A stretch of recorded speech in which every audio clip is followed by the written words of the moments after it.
خب سلام دوستان، دلتون خوب باشه. به چند سوی لیکس اسپور خوش اومدید. برعکس بالاخره ما مانیتور رو گرفتیم. مانیتور 22 اینچ نکسار رزولوشن 1920 در 1080 یعنی فول اچ دی هستش با ورودی HDMI VGA و چی باشن آداپتور و اینا باشن، چی بهش میگن اونا. خب یه خلاصه ما رو گرفتیم و بریم واسه آنباکسش. Let's go.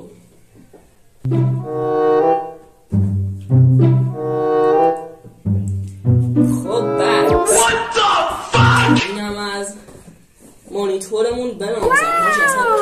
جاش نمیشه تو تصویر و بریم واسه آنباکسش. چرا سنگینه حاجی، اصلا ماه هستن. بریم واسه باز کردنش. خب دارم شروع پاهام. اوکی خود باز شد ایزی. چرا سنگینه. این از اینجا بنازم بخوام آجی نمیتونم بگیرمش مثلا بیاریم دو سمتانش رو زمین بازش کنم. خب این برعکس این از دو حسین این از اینجا باز شه بزنمش. خب آجی بنازم. خب مثلا این این بر اوکی برعکس بینید من دستم اینجا. خب اینجا بایسا بزنمش اینجا بازش کنیم. تنهایی سخته.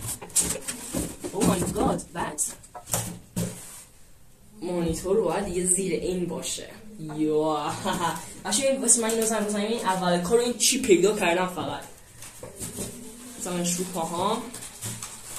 اوکی اینم از این کابل این رو اینجا. اوکی خب برعکس کابل مثلا بزنمش اینجا یو. خب کابل آداپتور ایناشه بنازم.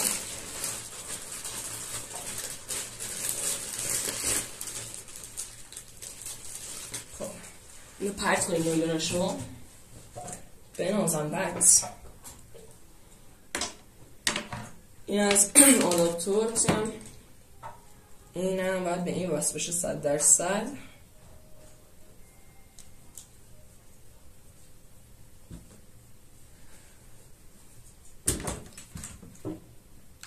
کل سیمای دوره این سیم ریزایی که دوره کابلا بودن من قبل ویدیو همه رو باز کردم که دیگه تایم ویدیو زیاد نشه. فهمین دیگه درست ترشه دیگه.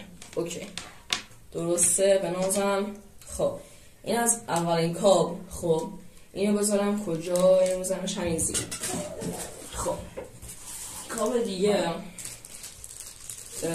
سینم کابل تبدیل مثلا این زیر VGA به HDMI هستش که شاید اصلا از VGA استفاده کنیم و شاید نیازمون بشه. نمیدونم اینو چرا انداختن روش ولی اینم بازم خوبه. اینم زمین زیر و اینو ببین حاجی بنازم. اینم HDMI شه باز کنم سراشونم بندازم. اوکی نیجونشم پرت کنم و تیریری جیم کابل HDMIش بچه ها بنازم. برعکس خیلی گاد کوالیتی خفن HDMI بنازم. خب این دیگه باید به گرافیک وصلش کنم. یه طرفش هم باید به پشت مانیتور وصل شه. اینم زمین زیر و دو تا هم دفترچه هست. این یکیشه که نازم گارانتیشه. آره به اینم از این و اینم قرار کرده. اینم یه دفترچه راهنمای خودشه و فیبرو رو ببین. دفترچه راهنمای مانیتور نکسار چجوری باید وصلش کنیم و فلان و اینا. بکس بنازم اینشه. اینم بنازیم این ور و نوبتی هم باشه نوبت خود مانیتوره. فوی حاجی بنازم. نه 3 2 1 نوبتی هم باشه نوبت خود مانیتور هستش. ببینید برعکس وای بزنم از همینجا بازش کنیم. عکس ما مانیتور از داخل فیگوریناش در آوردیم، داخل کارتون درش آوردیم و هنوز روش نمیشه بدون پایه است. خب و یه کوچولوش رو بدم میای بیرون. بیا نداره بچه ها، روش نمیشه. چی کارت کنم الان؟ میگه واسه هر موقع که پایه ها رو وصل کردیم من نشون بچه ها بده باشه. پس ما همین کار رو میکنیم، با یه دونه بشکن پایه‌اش رو وصل میکنم. 3 2 1. خب بکس من پایه رو وصل کردم و فکر کنم از اون آخرین ویدئویی که از آخرین سکانس 10 دقیقه طول میگذره، یعنی واقعا 10 دقیقه طول کشید که این پایه‌اش رو وصل کنم و ببینید واقعا چقدر خفنه. ببینید اصلا باریکی شده، ببین مانیتور نکسار دیگه، ببین اصلا انگار یه تار مو میمونه. پشتم واسه این معلومه. نه دستم روش بود. ورودی HDMI VGA و خود آداپتور.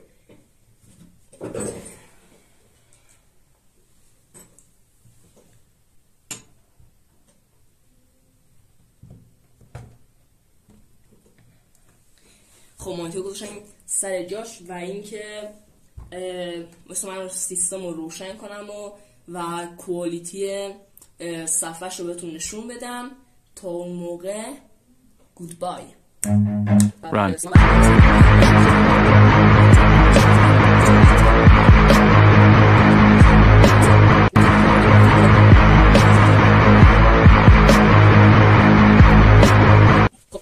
برعکس ما همه وصل کردیم و بریم واسه روشن کردن سیستم. واو، یعنی اصلا پشم آدم میریزونه.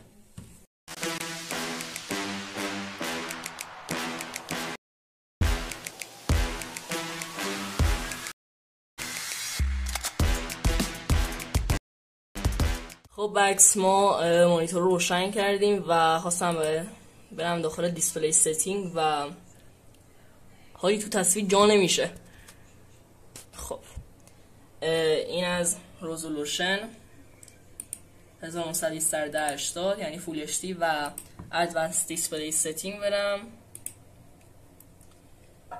و مانیتور 75 هرتز هستش، اسکرین رفرش ریت و همین خواستم که مشخصاتش رو نشونتون بدم و فهم زمان پاسخگوییشم 5 میلی ثانیه باشه و این واسه ساعت آخر. و عکس اینم بوده از آنباکس مانیتور 22 اینچ نکسار. من خواستم بگم که واقعا اگر حمایت شما نبود شاید به این زودی من مانیتور رو عوض نمی‌کردم. از تک تکتون ممنونم، از دونیت هایی که داخل استیم شدن ممنونم.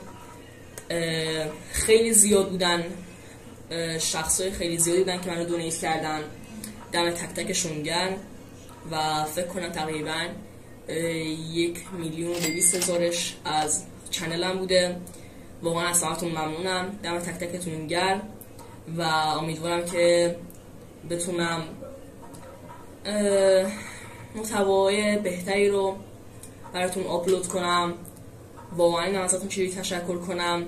من واقعا خوشحالم که شما رو دارم داخل این چنل. دم تک تکتون گرم. امیدوارم از این آنباکس خوشتون اومده باشه. ویدیو رو حتما لایک کنید، چنل رو حتما سابسکرایب کنید و زنگوله نوتیفیکیشن فعال کنید. تا ویدیو بعدی خدا نگهدار. گودبای.